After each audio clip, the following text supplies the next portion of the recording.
পরীক্ষা শেষ হয়ে গেল তো অনেক দিনই হলো।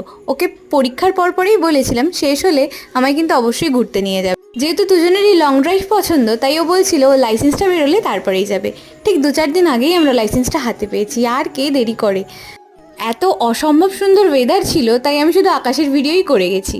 অনেকেরই ভিডিওতে দেখতাম বিশ্ব বাংলা গেটের সামনে গিয়ে তারা কিছু ভিডিওস আর ফটো তুলতো। আমারও ভীষণ ইচ্ছে ছিল এরকম একদিন আসবে। তো ব্যাস, আজকে ইচ্ছেটা পূরণ করার সুযোগ পেয়েছি। অনেক ফটোস তুলেছি, ভিডিও করেছি অনেক, তোমাদের সাথে কিছু কিছু শেয়ার করে দিলাম। আমাদের মেন ডেস্টিনেশন ছিল ইকো পার্কে। আমরা জানতাম 11:30টায় গেট খোলে, তবে ওখানে গিয়ে জানতে পারি নাকি 12:30টায় গেট খোলা হয়। তো বেশ কিছুটা সময় আমাদের ওখানে ঘুরে ফিরেই কাটাতে হয়েছে বাইরে। এত সুন্দর একটা ওয়েদারে লেকের পাশে বসে দুজনে মিলে গল্প করা আর মিষ্টি হাওয়া খাওয়া অনুভূতিটা কিন্তু বেশ ভালো। বাইরে থেকে খাবার খেয়ে তারপর টিকিট কেটে চলে গেছিলাম ভেতরে। বাকি ভিডিওগুলো তোমাদের সাথে পরে শেয়ার করবো।